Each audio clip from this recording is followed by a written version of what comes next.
Dirty, right? I did not expect us to go further in this direction when I Yeah. chose my last song, but I'm so glad we did. That's so good. I know. I'm telling you, homie. If you get a chance, that album, it's so good. It's called "Why Should the Fire Die," and I'm telling you, it is front to back gold. If it's more like that, then I'm definitely going to be super into it, It because I is. just like the vocal harmonies and how clean everything is. There's something that I love about acoustic music that's like not as compressed and just more Yep. like Me too. traditional sounding that Yep. like feels so fresh in the era of like hyper compressed aggressive music. Yes. And I completely agree. it's so good. I also just absolutely love a good fiddle part too. Oh yeah. Oh my gosh, yeah. It's so funny because you know how many people are in that band and they make all that noise? There's only 3 of them. And live, that song is incredible. It sounds exactly like that live. It is crazy because the one guy's the mandolin player who also sings, and then the girl who's the violinist, the girl's the violinist and the cellist, and she plays, everything. And then there's another dude that plays acoustic guitar and sings all the deeper harmonies. And it's just it's just so good. It's so good. Well, and that's one of the things too, is I feel like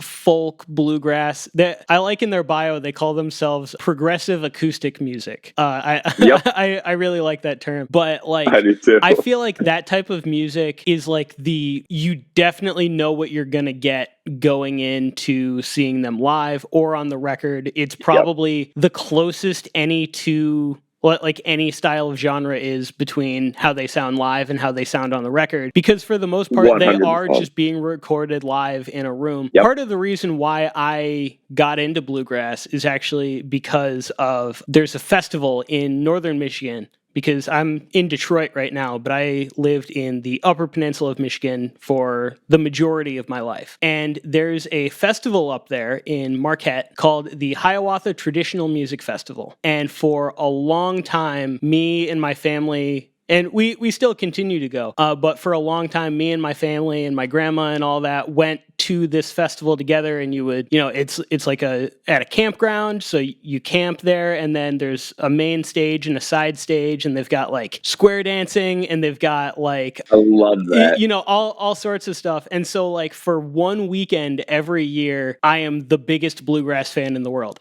That's so sick. I love that, dude. But it's so fun because every time I listen to this type of music, I get like a certain nostalgia for just kind of leaving the modern world behind, so to speak, and going to this festival where you're camping and listening to traditional acoustic music, and it's one of my favorite things right now. It's so good. That's so sick. I love that, dude. I'm telling you, please check that album out. Dude, I think you're really gonna love it. So my next song is we're going back to just some good old straight up rock and roll. I love it. Let's do it. It's funny because whenever I choose like rock bands, I kind of try to like think of like, oh, well, what genre are they really? Are they just rock music, or are they like, emo or whatever they prefer? But this band, just straight rock and roll. It was love it. Band is called Casual Sex, SECTS.